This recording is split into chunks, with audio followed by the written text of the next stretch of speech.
Welcome back, participants, for our third session. Today, the third session is going to be on ethics in educational research, and the eminent speaker is going to be Professor Sudesh Mukhopadhyaya. I take privilege in introducing her to all the participants here. She was formerly Chairperson, Rehabilitation Council of India, Head Department of Inclusive Education, NUPA, Director, SERT Delhi. She's consulted by the Government of India, NGOs, as well as international agencies such as BRAC Bangladesh, AusAid, CRS, Plan India, Reach India, UNESCO, UNICEF, USAID, and the World Bank. Professor Mukhopadhyaya specializes in education of the persons with disabilities and teacher education and has many publications in these areas. She has been and is currently on many important committees of government and other autonomous bodies and is involved with the review of schemes and provisions for persons with disabilities in higher education. Ma'am, let me have the privilege of completing your biodata. We cannot simply ignore it, ma'am. Okay. So she was also in charge of the Department of Comparative Education and International Cooperation for 2 years. She has been the head of Department of Education Policy, and she also worked for school education at NUPA and NCRT as well. She received her PhD education from MS University of Baroda, Associate of London University Institute of Education in Special Education under TCTP Fellowship, and has been a visiting fellow to Manitoba University, Canada, and Monash University, Sydney, Australia. She was on the faculty of NCRT and director of SCRT, Delhi. Thank you, ma'am. Thank you for being with us, and over to you. Ma'am मेरी तरफ से भी बहुत बहुत आपका thank you she has been a mentor for all of us in field of rehabilitation and her contribution to the field is immense, so we are really honored and privileged to have you, Amit. Thank you.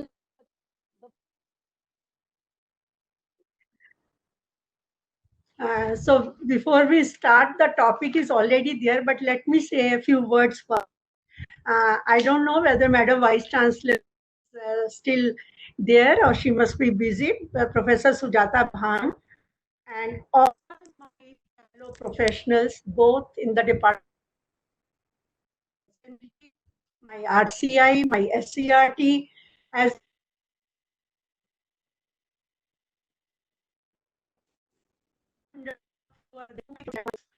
met many of you throughout my professional journey when I started as a lecturer, as has been just shared to with you. And now coming to the topic at hand today, I think I could not attend all the sessions, but I did hear Professor Veera Gupta for a not full, but some portions of it, and she has already started the ball rolling. I want you all to recall whatever you have heard since morning. If you see, the reference to ethics have come in one way or the other at every step ever since we started talking about research. And today, very interestingly, we all know we are undergoing this COVID-19 conditions, and that's why we are sitting in this webinar. There is a video going on the YouTube by Shekhar Gupta, who is a very famous journalist, and it concerns with the HCQ, which is a debatable medicine which is being used for this condition today. And the whole ethics of research itself have become a questionable. The way papers have been printed, somewhere the medicine has been used, somewhere they say don't use it, again they say use it, it's available, not available. So friends, coming to my next slide, Yukti, please put the next slide on.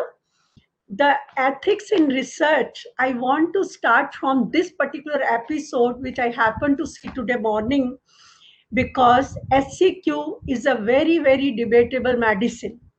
Some persons have recommended, some say don't use, and there are papers where they are not able to corroborate the data on which certain recommendations have been made. Now, we are not in a medical debate here, but we are here about the ethics of research which affect all of us in one way or the other, maybe in the field of medicine a little more than as compared to what I am going to talk to you today. But friends, ethics in research, if you look at the genesis, where did it all start? It is very, very inherent to the human evolution, even our life on this earth. Nothing happens without ethics. The first time I used the word ethics was when I was working on environmental education long back, and I wanted to write the ethical considerations in environment education at that time because I was so much bothered that whatever we are doing in whether people know what is happening. Ethics are that a person must follow irrespective of the place or time or about behaving ethically, involving doing the right time. So it is all about the moral principles. Veera has talked about the research design and all other things, but ultimately the responsibility is with us as researchers. So ethics in research in social sciences and humanities as today is, I think there is problem with the sound. Yeah, someone can, that's what I'm going slowly. Madam थोड़ा हिंदी में Fine. समझाइए, In साथ साथ between में there हम is Hindi slight माध्यम से समझ नहीं आ problem. रहा है। हिंदी में बोल सकती हूँ, मुझे कोई दिक्कत नहीं है। हाँ, बीच हाँ, में मैं थोड़ा हिंदी सा में हिंदी बोल, भी आप कर सकते हैं, थोड़ा थोड़ा हिंदी। हाँ चले, और ठीक है। तो आज की डेट में जब हम सोशल साइंसेस और ह्यूमैनिटीज में एथिक्स की बात करते हैं, तो प्लीज एक बात को याद रखिएगा, स्पेशली हमारे हिंदुस्तान अपने इंडिया के कॉन्टेक्स्ट में, कि ये एक इवॉल्विंग फ्रेमवर्क है। ये अपनी चरम सीमा पर नहीं पहुंचा है। जैसा कि मैं आपको भी मेडिकल साइंस के बारे में बता रही थी, मेडिकल और बायोमेडिकल रिसर्च ने इन कामों को पहले शुरू किया। हम लोग अब आज दो में भी बैठकर उस लेवल तक नहीं पहुंचे हैं जहां तक हमें अपनी रिसर्चेज में पहुंचने की जरूरत है। अगली स्लाइड प्लीज। यहाँ पर मैंने आपको Indian council of medical research का एक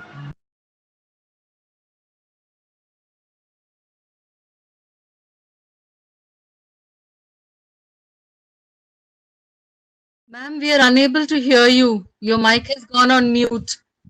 मैडम म्यूट पे चला गया है माइक। अपने आप चला जाता है यार, मुझे समझ नहीं आ रहा। अभी ठीक है, अभी ठीक है, अभी ठीक है मैम, अभी ठीक है, इट्स ओके। तो बात मैं मुख्य रूप से आप लोगों से बताना चाह रही हूँ कि जब हम रिसर्च करते हैं तो मेडिकल रिसर्च में सबसे बड़ा प्रॉब्लम था, तो उनको लगता था कि आप कहते थे सब्जेक्ट है ना, उसके अंदर बंदर भी सब्जेक्ट हो सकते हैं, गिनी पिग्स भी हो सकते हैं और ह्यूमन बींग्स भी सब्जेक्ट थे। तो सबसे पहला सवाल उठा कि जब हमारे रिस्पॉन्स ह्यूमन बींग्स के ऊपर हम करते हैं तो हम उनके लिए क्या शब्द इस्तेमाल करेंगे। और आप सबको याद है, मैं बहुत सारे फोरम्स में बार बार ये बात कहती हूँ कि जो शब्दावली हम इस्तेमाल करते हैं, the type of words we use, that shows how much we are respecting the so called participants और रिस्पोंडेंट्स जो हमारे उस रिसर्च का या किसी भी एक्टिविटी के भागीदार है। तो इसलिए आज जो मैं एथिक्स के बारे में बात करने वाली हूँ वो इस पॉइंट को रखने की बात है, क्योंकि हम लोग, ये बहुत अच्छी बात है कि सोशल साइंसेज में हम सब्जेक्ट इस्तेमाल नहीं करते हैं जो मेडिकल साइंस करती है। हम हमेशा बात करते हैं हमारे पार्टिसिपेंट्स, हमारे रिस्पोंडेंट या हमारे को रिस्पॉन्स देने वाले या हमारी रिसर्च के अंदर जो भागीदार है या हिस्सा है। तो ये हमारी सोशल साइंसेज ह्यूमैनिटीज की बहुत अच्छी बात भी है। यहीं पर हमारा सबसे बड़ा एथिक्स का प्रश्न भी उठता है। अगली स्लाइड, नेक्स्ट स्लाइड। हाँ, तो रिसर्च में जब हम ठीक है, कोई बात नहीं, अब आगे चले गए तो एक फर्क नहीं पड़ेगा, इट्स ओके। उसके अंदर मैं ये बात कहना चाह रही थी, जब हम एथिक्स का इस्तेमाल करते हैं तो हम ये शब्द नहीं कहते कि ये होना चाहिए। ये मेरी पिछली वाली स्लाइड में था, कोई बात नहीं, आपको ये स्लाइड्स मिलने भी वाली हैं।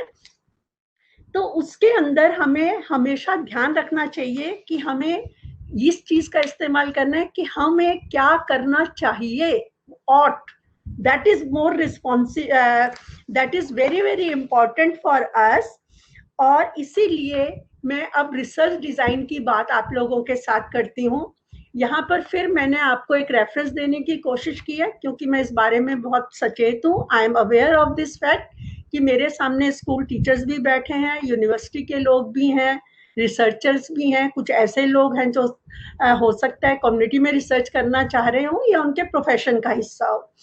तो मैं चाहती हूँ कि ये जो मैंने रेफरेंस नीचे दी हैं, आप इनको आज नहीं पढ़ सकते तो आप बाद में इसको जरूर समझने की कोशिश करिएगा।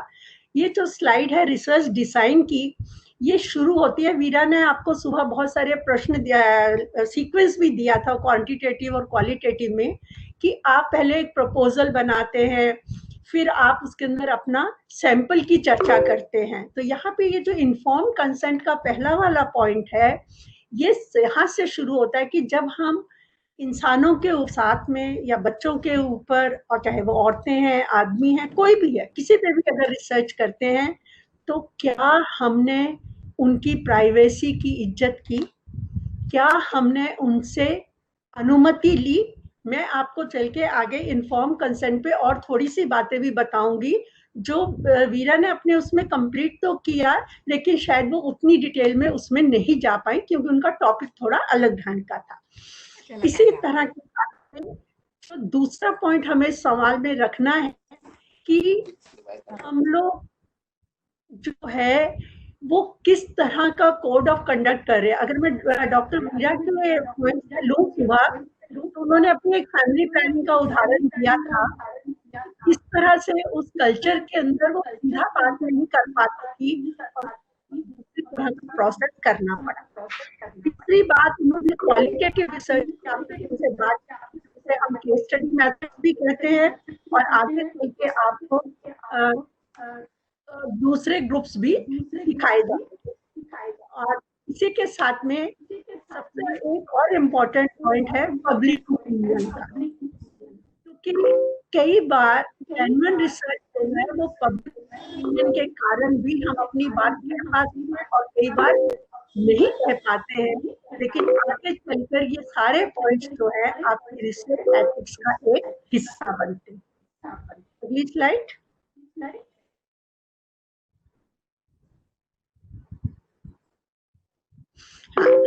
तो दूसरी जो फिर बात आती है कि हमारे का सर्वे करने हैं, यहाँ पर कुछ स्थितियां जहाँ पे हो सकता है सामने वाला तैयार न हो। विशेषतः जैसे आप सर्वे के अंदर इंटरव्यूज लेते हैं, आज भी आपने देखा होगा बॉम्बे की बसों में दिखा रहे थे, लोग चल रहे हैं और वो उनसे माइक लगा के पूछ रही है। कुछ लोग जो हैं हो सकता है इन सर्वे का हिस्सा बनना चाहें और कुछ लोग कहें कि हमें इसका हिस्सा नहीं बनना है। लेकिन कुछ डिजाइन्स ऐसे भी होते हैं जहां पर सामने वाले को यह पता ही नहीं होता कि आप उसके ऊपर रिसर्च कर रहे हो या उसके ऊपर कुछ बात कहने वाले हो। पावर पॉइंट गायब हो गया। Hello Ma'am, it will just come back. There it comes. आ गया मैडम, आ गया। वही है, ये इंटरनेट में बहुत ज्यादा प्रॉब्लम हो जाता है। प्रॉब्लम होती है ma'am, but we have to bear it, क्या करेंगे। इट्स ओके, या इट्स ओके। किया है जो लोग साइकोलॉजी वाले हैं या क्लिनिकल रिसर्चेस करते हैं, या कई बार आप सिंगल केस स्टडी करते हैं डिसेबिलिटी के फील्ड में, उसमें कई बार इस टेक्निक का इस्तेमाल किया जाता है। तो इसके साथ में ही जुड़ा हुआ शब्द ये है कि क्या आप और मुझे सबको पता है कि अगर मैं चाहूं तो अभी मैं अपना वीडियो ऑफ कर सकती हूँ, क्योंकि मैं नहीं चाहती कि आप मुझे देखें, है ना। एनोनिमिटी और कॉन्फिडेंशियल, ये इस सिचुएशन पे लागू नहीं होता है, लेकिन कई बार अगर आप किसी सोशल साइंस के अंदर कोई रिसर्च कर रहे हैं तो ऐसी बहुत सारी सिचुएशंस पैदा होती हैं जहाँ पे आप ये नहीं जो आप डाटा दे रहा है, जो आपको रिस्पॉन्स कर रहा है, वो चाहता है कि उसका नाम पता किसी को पता चले। अब सवाल ये उठता है कि क्या हम यहाँ पे ह्यूमन बींग्स के एनोनिमिटी की बात कर रहे हैं या डाटा की। तो आज जो मैंने सुबह आपको अभी थोड़ी देर पहले एक मेडिकल रिसर्च का केस बताया, वहां पे उन्होंने जिस बेसिस पे कहा कि हमने इतने कॉन्टिनेंट्स में रिसर्च की, जब उनसे कहा गया कि अपना डाटा शेयर करो तो उन्होंने कहा ये क्लाइंट कॉन्फिडेंशियलिटी है, हम ये डाटा शेयर नहीं करेंगे। लेकिन बार बार ये वाली होने के बाद में दुनिया का सबसे महत्वपूर्ण जो लिंसेट करके जर्नल निकलता है, आज उसकी इज्जत खतरे में पड़ गई है। तो इसलिए लेकिन उसके साथ में जो डाटा की सच्चाई है हम उसको नहीं छुपा सकते, इसका बैलेंस करना भी हमारी एक एथिकल रिस्पॉन्सिबिलिटी है। और इसी की तरह से ये कहना कि मैंने तो कंसेंट ले ली थी, लेकिन क्या वो, और इसके ऊपर भी मैंने फिर आपको एक बहुत बड़ी यहाँ पे रेफरेंस भी दी है जिसमें आप देख सकते हैं आज की डेट में उस कंसेंट को नहीं माना जाता जिस पर कोई सिग्नेचर ना हो, कोई दस्तखत ना हो, या जिसका रिकॉर्ड नहीं हो, और आप उसके अंदर लिखते हैं कि आपने सामने वाले को बताया कि आप क्या कर रहे हैं। अगर आप वीडियो रिकॉर्डिंग कर रहे हैं, टेप रिकॉर्डर पर रिकॉर्डिंग कर रहे हैं, तो भी आप लेना होगा।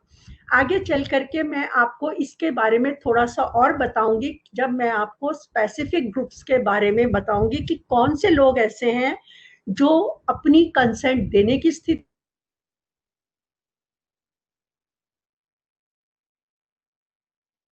Hello ma'am, we lost you.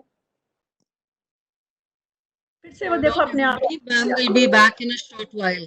Go on looking at ma'am आप तो ये मैं ऑनलाइन की ये समस्या मैडम, ये तो वो रहेगी, अपने आप हो रहा है। कोई बात नहीं, कोई बात नहीं मैम, कोई बात नहीं। आप हिंदी और इंग्लिश अगली दोनों यूज कर सकते हैं ma'am. You can speak in Hindi and English, Yes. both please. Yeah, Yes, I will do that. Let's go to the next slide, please. next slide.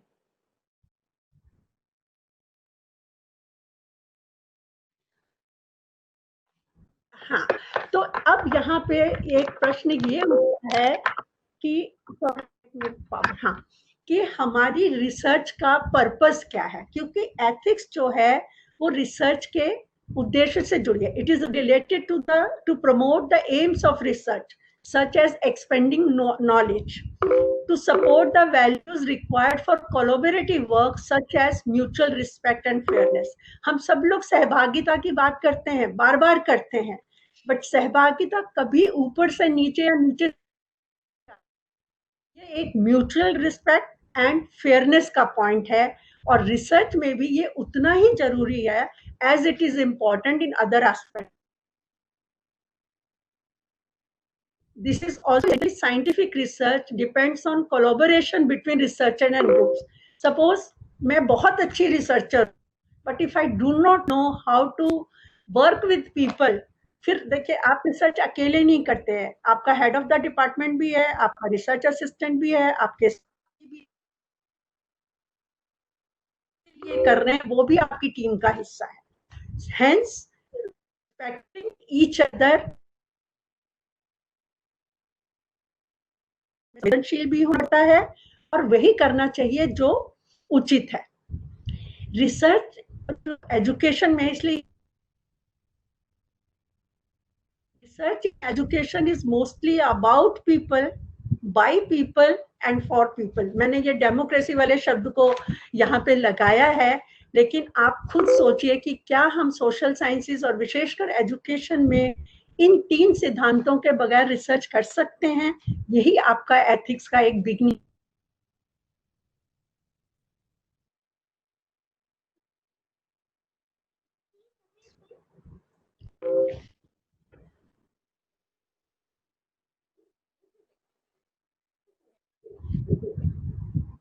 युक्ति, हाँ, सो अब हमको ये आई थिंक कुछ ज्यादा जंप कर गया है फिर से। लेट मी,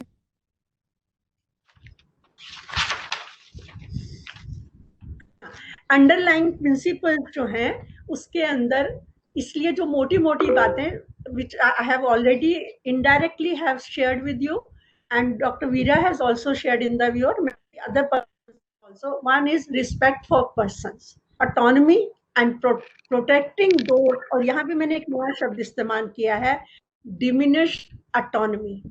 वो लोग जो अपनी स्वायत्तता नहीं रख सकते, जो अपने बारे में अपनी पूरी बात नहीं कह सकते, जो आज कुछ हद तक हम अपने जो माइग्रेंट वर्कर्स का इशू आ रहा है उसको लेके भी ये वाली बात कह सकते हैं। दूसरा सिद्धांत है बेनिफिसेंस एंड नॉन माले, आगे जो है आपका मालाफाइड जो शब्द है उससे ये शब्द डेवलप हुए हैं। इसके अंदर इम्पोर्टेंट ये है कि हम क्या रिसर्च कर रहे हैं, कैसे रिसर्च कर रहे हैं, के लिए जिनके ऊपर हम रिसर्च कर रहे हैं क्या उनको उसका फायदा होगा। This is one aspect of it and the second aspect is not creating any harm, और ये शायद हमारी सबसे बड़ी जिम्मेवारी है। और यहाँ पे मैं आपको एक छोटी सी बात बताती हूँ कि when it comes to medical sciences we can understand कि something can be a life threatening, है ना, हमारी जिंदगी जा सकती है। सोशल साइंसेस में शायद इतना नहीं होता, लेकिन सोशल साइंसेस साइकोलॉजिकल इम्पैक्ट हैं जो आप जाने या अनजाने में यू हर्ट अदर पर्सन्स, हमें कई बार उसके बारे में अवेयरनेस होती है। For example, I give you an example, I was working with leprosy cured persons and their dependents. हम सबको पता है कि हमारी डिसेबिलिटी में, वल्नरेबल ग्रुप में इन लोगों की चर्चा की जाती है, लेकिन बहुत कम रिसर्चेज हैं जो इन पर की जाती हैं। तो जब मैं पहुंची, बहुत सर्दी के दिन थे, it was very cold, I reach there and they asked me, madam will you have tea? I didn't pay any attention, I say yes, it's ठंडी है, सर्दी है, पी सकती हूँ। They looked at each other and they served me T and you know what was the next comment? उन्होंने अगला शब्द कहा, फिर तो हम आपसे बात कर सकते हैं। उस समय मुझे ये बात समझ में नहीं आई कि why did they use this word, but slowly as I spent the day with them and I tried to understand them, I came to know because that office is in a leprosy cured and dependents in a large settlement of 20,000 in Delhi. When people go there, they don't even like to drink water. वहाँ पे neighbourhood में एक school है, लेकिन वहाँ के teachers उन बच्चों को पढ़ाने के लिए तैयार नहीं होते हैं क्योंकि लेप्रोसी शब्द जो है। अब अगर मैं इस तरह के ग्रुप्स के ऊपर रिसर्च करती हूँ और अगर वो चाहते हैं कि उनके बारे में मैं ना लिखूं या कुछ बातें ना बताऊं या कुछ करूं, तो मुझे ध्यान रखना होगा कि क्या मैंने रिसर्च के लिए रिसर्च की या मैं उनको छोड़ देती, और या एज ए रिसर्चर मुझे देखना है कि मैं क्या कर रही हूँ और मैं कैसे करूँ। इसी से जुड़ा हुआ हमारा शब्द है जस्टिस, इन्फॉर्म कंसेंट, मैंने आपको एक्सप्लेन किया है। कॉन्फिडेंशियलिटी एंड डाटा प्रोटेक्शन, हमें अपने डाटा को संभाल के रखना है, ये हमारे एथिक्स में आता है, लेकिन कॉन्फिडेंशियलिटी ऑफ द रिस्पोंडेंट भी कुछ हालातों में उतना ही जरूरी है। जैसे अगर मैं इसी केस को लेकर के आगे चलूं, तो उनका कहना ये था कि हम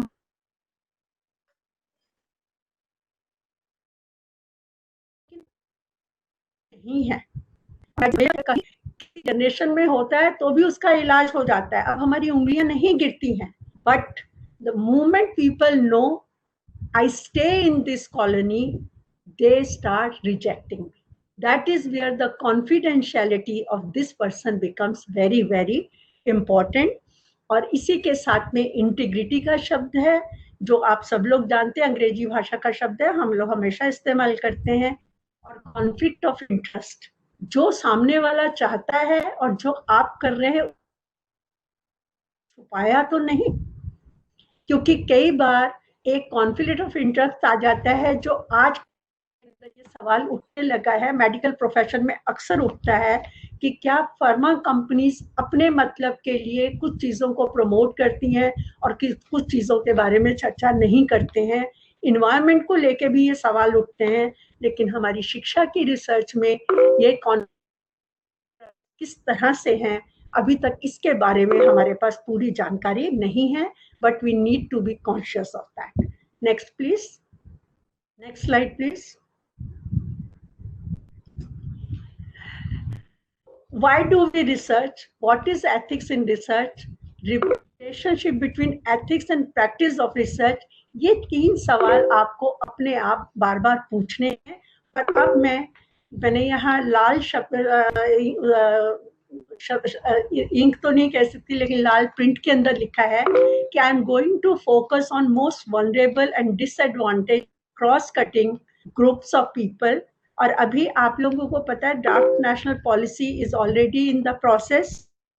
ऑलरेडी एक डॉक्यूमेंट NPE 2020 के नाम से अभी पब्लिक डोमेन में पूरी तरह से नहीं आया है, लेकिन वहां पे एक शब्द इन ग्रुप में इस्तेमाल हो रहा है, वो है अंडर रिप्रेजेंटेड ग्रुप्स। और शायद जब ये नया ड्राफ्ट आएगा उसके अंदर इसको सोशियो इकोनॉमिकली डिसएडवांटेज के नाम से जाना चाहेंगे। और इसी के अंदर हमारे डिसेबल्ड कोविड-19 के दौरान अगर आप सबने नोट किया होगा मीडिया रिपोर्ट्स के अंदर, तो हमारे और यूथ उतना कवर नहीं किया गया जितना करना चाहिए था। और आज आपकी सूचना के लिए, as of today when we are discussing, there has been a major meeting at the Ministry of Social Justice and Empowerment for the persons with disability, the whole issue of examinations, online examination, open book examination and all other things। और वहां पे जाके फिर से एक ethics का सवाल आ जाता है हमारी एजुकेशन प्रैक्टिस में, कि हमने जब ऑनलाइन एजुकेशन की बात की, उसके बारे में जो रिसर्चेस शेयर की, क्या उसमें हमने देखा whether our material as if, आज जब मैं आप लोगों से बात कर रही हूँ, I am very very conscious whether I am accessible to all disabilities or not. It's a real challenge for me. It is also a worry for me. So इस ग्रुप को मैं मद्देनजर रखते हुए keeping them.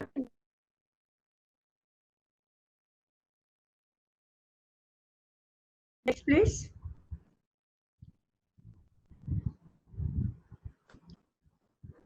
Next please.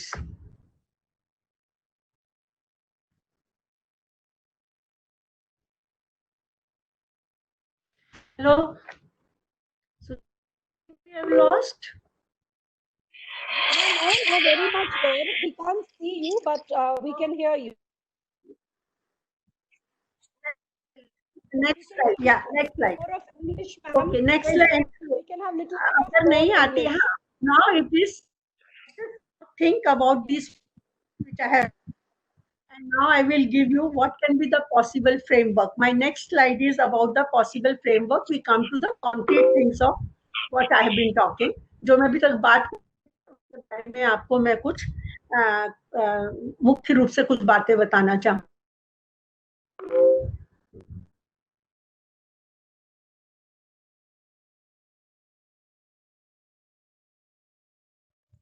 While we're waiting, once again, I request all participants, please keep your mic on mute. Please do not unnecessarily message in the chat.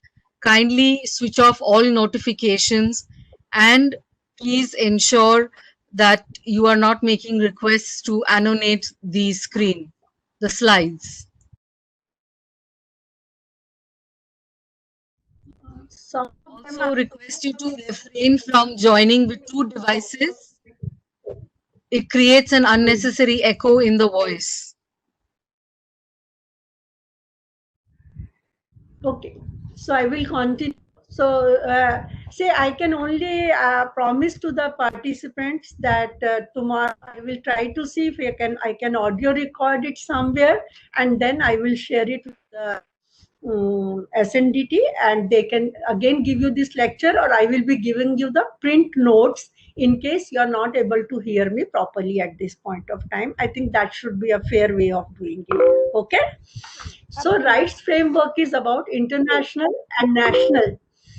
इन दोनों को हमें बार बार देखने की जरूरत है, बिकॉज एथिक्स के ऊपर हमारे RPWD एक्ट ने भी लिखा है, और जो हमारा UNCRPD है उसमें भी रिसर्च एथिक्स की बात बार बार आती है.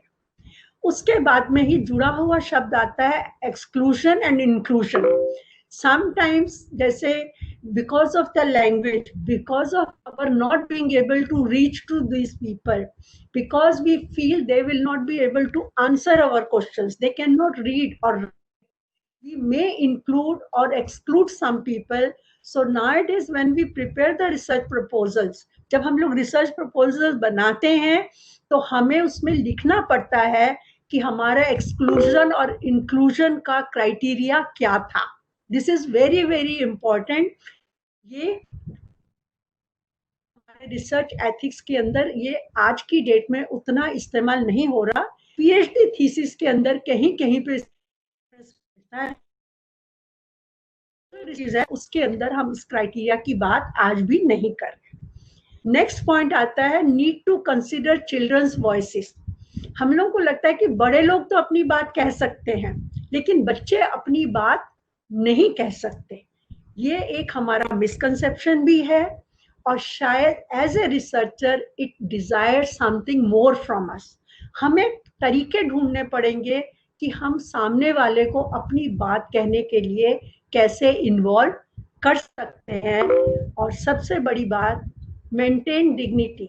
हर समय सामने वाले की भी इज्जत करो, और उनके पास राइट टू ऑप्ट होना चाहिए. जब मेरी एक स्टूडेंट ने दिल्ली यूनिवर्सिटी के एफिलिएटेड कॉलेजेस में पर्सन्स विद डिसेबिलिटी पे रिसर्च करनी चाहिए, तो उसे पहले हर यूनिवर्सिटी के अंदर एक कॉलेज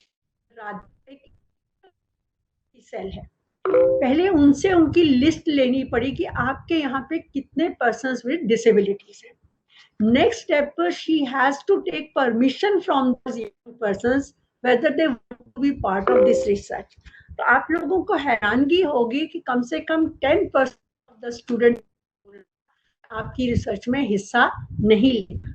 उसके लिए ना तो वो इक्वल अपॉर्चुनिटी सेल उनको फोर्स कर सकता है, ना researcher.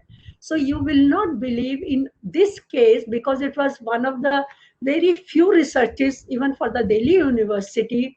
It took her more than 7 to 8 months before she could decide how many students she will get for collecting her data. So लेकिन for us as a researcher कि we maintain their dignity and we also give them a right to opt. So why I am showing you this all these aspects from the view of children with disabilities is for the very fact कि अगर हम किसी भी एक vulnerable group को ध्यान में रख के एथिक्स के बारे में सोचते हैं, तो आप देखेंगे कि in general you are develop.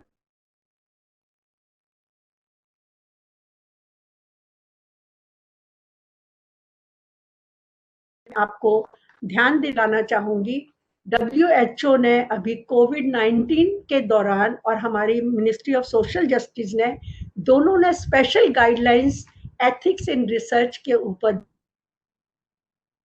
हम कैसे रिसर्च करें, हम इन लोगों को लेके आगे कैसे बढ़े. So I will request, please do go back and read all this material, because in a lecture I may not be able to complete every point.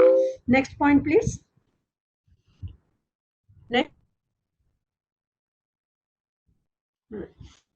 So यहाँ पर I take up the issue of research involving in. इसका छोटे में UNICEF को सबसे बड़ी agency माना जाता है जो बच्चों के ऊपर रिसर्च. जब हम बच्चे कहते हैं तो practically we are talking about 0 to 18 years. So इसका मतलब देखिए यहाँ पे अब ध्यान देने वाली बात है, मैं अंग्रेजी में पढ़ और फिर involving children, we mean all research in which children are taking part either directly or indirectly through a representative irrespective of their role. अब अगर इस बात को आप ध्यान रखें और अपने RPW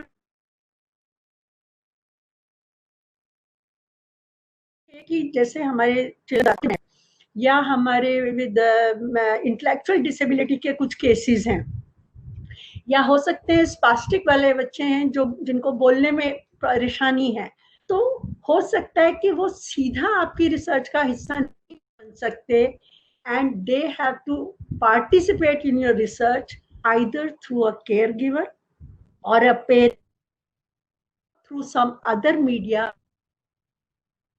आप उनको कैसे करेंगे, that becomes a part responsibility of the researcher. आप उनको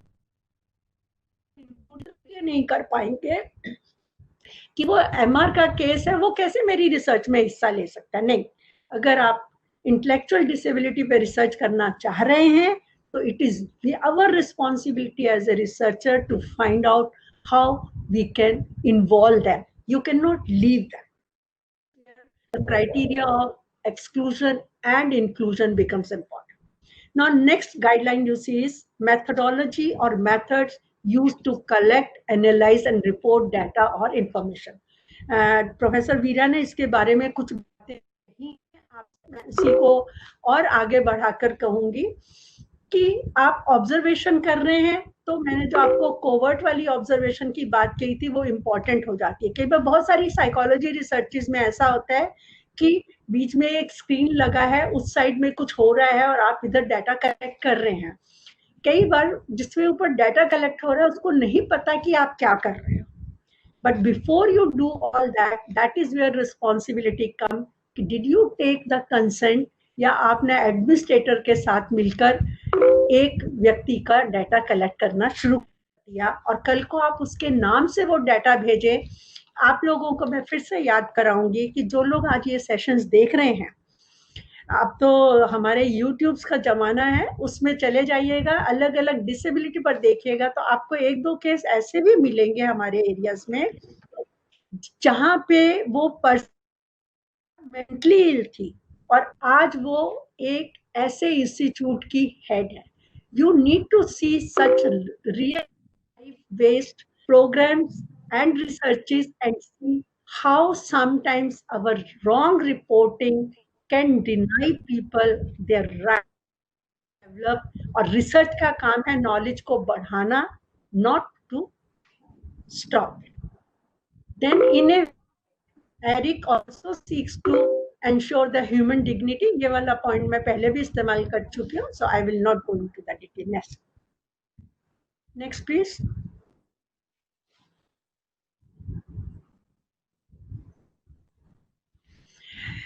So अगर हम इसको देखें तो जो हमारे इंक्लूजन और एक्सक्लूजन की आपकी रिसर्चेस में जहाँ पे आपको बहुत ज़्यादा ध्यान देने की ज़रूरत है, उसमें dealing with person with disabilities आ जाते हैं, डीलिंग विद चिल्ड्रन आ जाते हैं, चिल्ड्रन एंड यूथ आ जाते हैं, और उससे भी बड़ी जो प्रॉब्लम आती है वो लो इनकम ग्रुप वाले जो रिस्पोंडेंट्स हैं या जो मिडिल इनकम ग्रुप वाले रिस्पोंडेंट्स हैं, जिनके पास जैसे देखिए आज भी आप लोगों को लग रहा है ना कि फॉर सम रीजन यहाँ पे गुड़गांव के इंटरनेट में थोड़ा बहुत प्रॉब्लम रहता ही है, इसलिए मैं वेबिनार से बहुत बचना चाहती हूँ जहाँ तक हो सकता है। You can feel it कि how you are being deprived. So imagine what happens to all these groups of people when they are not able to deal the type of factors in which we participate. Next time कम हो रहा है, I will just try to go fast. आगे चलेंगे. Next please.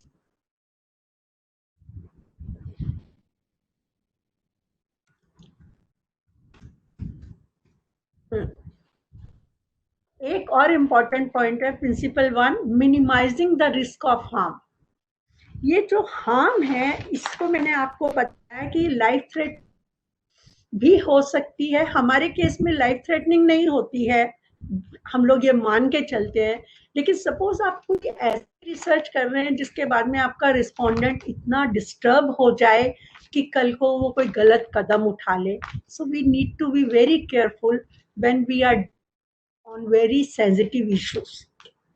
Inform consent मैंने आपको already बताया है, ये लिखित होना चाहिए, रिकॉर्डेड होना चाहिए. अगर वो खुद नहीं बोल सकता है या नहीं बता सकता है तो आपको उसके केयर गिवर की या जो उसका गार्जियन है, आज की डेट में लीगल गार्जियन शब्द भी इस्तेमाल होता है, we need to use all those persons and keep a record. Please, see, this is for everyone who has to do the field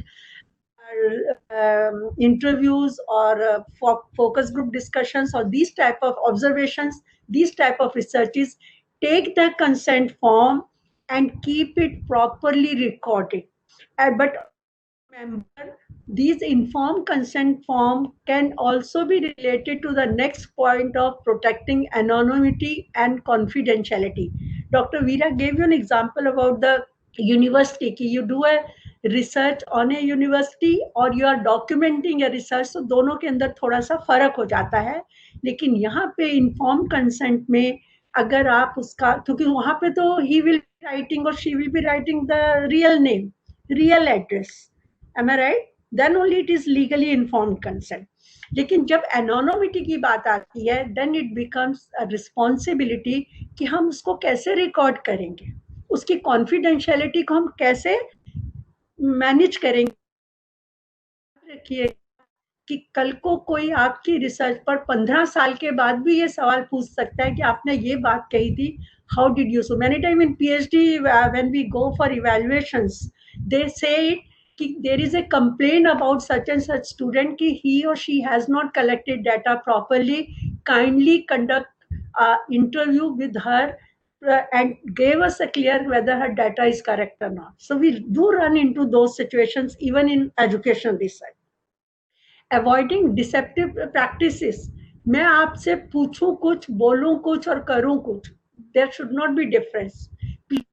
Very clear in your intention, be very specific, because in today's world there are 101 ways where we can be caught for our wrong practices, and that's why deliberately I was referring to those YouTube video about this HCQ medicine which is there today on the public domain and which is challenging the best medical journals in the world. And then last, providing the right. At any point in your research, a subject, a human being, a respondent has the option to say, मैं अब आपके साथ और आपके साथ collaborate नहीं करूँगा, I will not work. So then it takes us to the next point. Whose responsibility is this? Next slide, please. That is where the whole issue comes back to the researcher. I was talking about the processes, but now I'm going to talk to we as a researchers. Here, it's very, very important that ethical issues जो हैं research के अंदर, they are also influenced by our cultural, social, religious, political, and economic context. Because even as a researcher, we have certain values, certain attitudes, beliefs, and assumptions.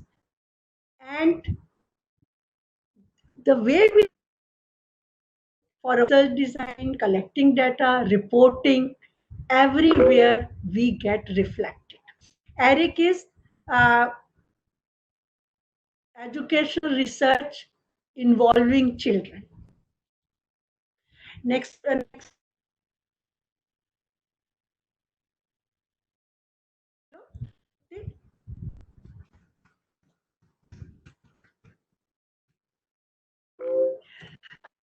So यहाँ पे let us start with our perceptions.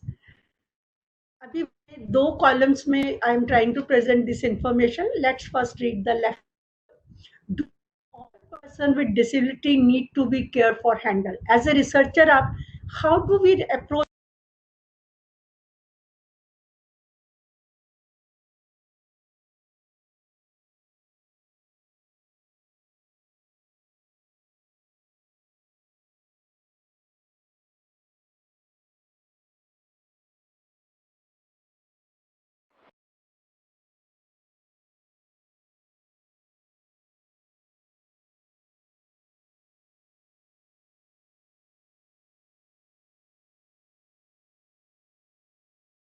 we have lost you again. Now, okay.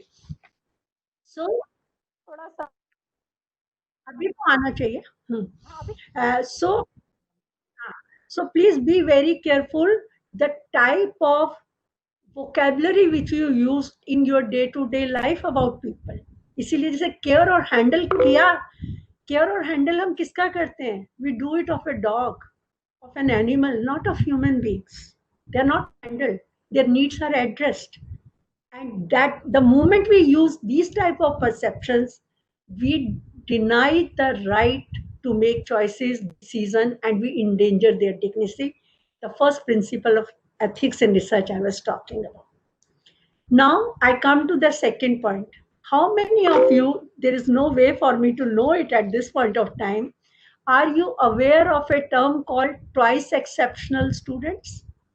मुझे सुजाता बाद में इन लोगों से पूछ के data मांगना जब एमसीक्यू करोगे हाँ जी, कि हाँ जी। twice exceptional कौन है?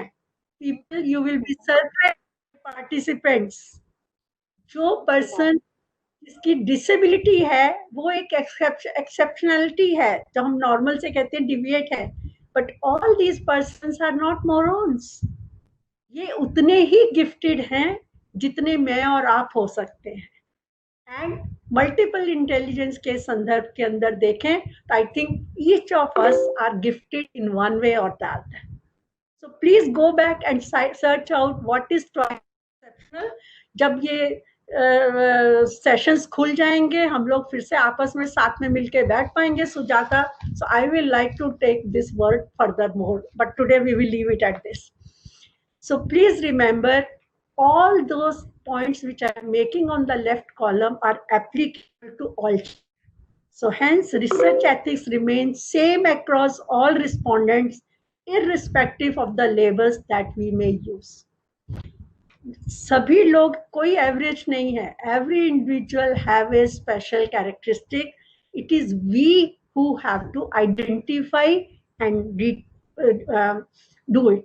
So we must connect to every individual respondent to be a good researcher. Challenge is to be reflect on our concerns, our perception, beliefs, and initiatives before we undertake a piece of research. Next, I think we are running out of time. Let's go quickly. So, हमारे को framework कौन देता है? As I said, there is a legal framework, and legal framework is, as of today, it can be court decisions, it can be ICMR guidelines, it can be our WHO guidelines, it can be our own guidelines in the country, flowing from Right to Persons with Disability Act, RT Act, say NCPCR can have this because they are dealing with children. Someone asked me, what is ERIC? So educational research involving children is the short, the abbreviation, the term called ERIC. Multiple sources in the government. Part of other existing protocols, जैसे census also has its own ethics, but it is also a research of sort. Household surveys, medical, technology, and social research, everywhere protocols are given, they are funded, and in the universities and funding agencies, there are ethical committees in the university. As I understand, many of you have not seen how it is, so I have tried to put something. So if we can go quickly next 2 slides, I will be able to show them how ethics are given in the guidelines. So here I have listed all the things. Please remember, many times the explicit guidelines may not exist, or we may be asked to undergo a course as ICSR. You all would have heard about Indian Council of Social Sciences Research. They have ethics is a must. You have to give all those criteria which I have shared with you. But they special course when they fund the projects, and they ask them to go under those things. But it is not available on their website that I can say you go at such and such place and see it. Similarly, many universities also do not have explicit guidelines, but IITs at certain other places have, and I have tried to put references which I will be sharing. with the SNDT, and they will be sharing in turn with you all. Today I will send them back in the evening through email. Next चलो. So यहाँ पे legal responsibility to uphold children's right within the research process enshrined by the UNCRC are aligned with researcher obligation to respect the kind of principles signaled in the philosophy section of this compendium. It's a big volume. मैंने आपको पूरा reference दिया है. This will be available on the websites. It is about 220 pages. So I'm not able to refer to all, but I will just say critical to this is the importance of gaining formal approval for projects in line with local, legal, institutional, and requirements. For example, relating to the storing of personal data or reporting concerns about serious present or future harm to the child. जो लोग PhD level पे research कर रहे हैं या अपनी ethics में अपनी कॉन्फिडेंस को बढ़ाना चाहते हैं, उन सबसे मैं रिक्वेस्ट करूंगी कि download it on your website and go further on this thing. थोड़ा तेज चलना पड़ेगा युक्ति, थोड़ा 3:30 बज रहे हैं. Your next session will be delayed. So मैंने एरिक से ही आप लोगों को बहुत सारी बातें बताने की कोशिश की थी. We can this thing. So best practices, and I think यहीं पे हम लोग खत्म भी इसको वाइंड अप भी कर सकते हैं Sujata, if you want, because rest of the power point is available and they can all read at their leisure. Obtain consent and make sure that they are fully informed, respect children's decision, take the parental consent where children are minor, ensure that all children understand the consent is negotiable. ये बात बताना बहुत जरूरी है कि आज consent दिया है तो कल आप withdraw. Design the consent process to take the into account the evolving capacities of the child as well as the overall research context. क्योंकि पहले फॉर एग्जांपल हमारे बहुत सारे डिसेबल्ड बच्चे नहीं कर सकते थे, लेकिन आज की डेट में कुछ बच्चे फॉर्म पे they will be able to respond you provided you have able to put your tool in that context, and consent locally to ascertain if informed consent needs to be obtained from the community leaders also. ये बहुत ही बड़ा एक संवेदनशील point है जो हमारे यहाँ तैयार हो गया है. So I think we can close the session here and PowerPoint is available. Please share with it and some more information also I will send कि यूनिवर्सिटीज या बाकी रिसर्च एजेंसीज प्रिंसिपल्स को बताया. Thank you very much all of you and thanks for the difficulties that you may have. Thank you, Professor. Thank you, Professor. That was a very informative talk.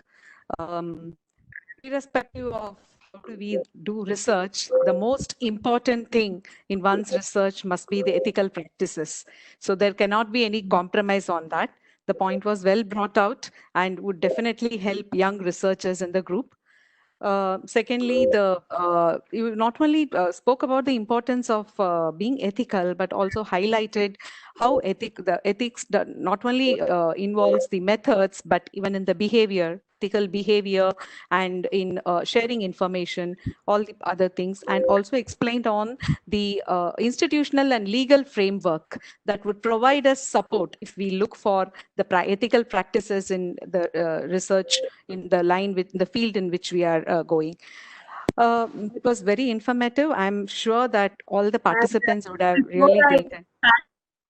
I just want to say that my email is there on my PowerPoint. So anyone who needs more material or information, feel free. And I have some extra notes with me, which I will email to you today, so that you can really, because the copy which I have got with me, it is more edited now. It is 31 slides. I will send to you and you can put it on your site. Thank you very much. All the persons. Thank you very much. Thank you very much, ma'am. Ma'am, thank you very much. Thank you very, very much.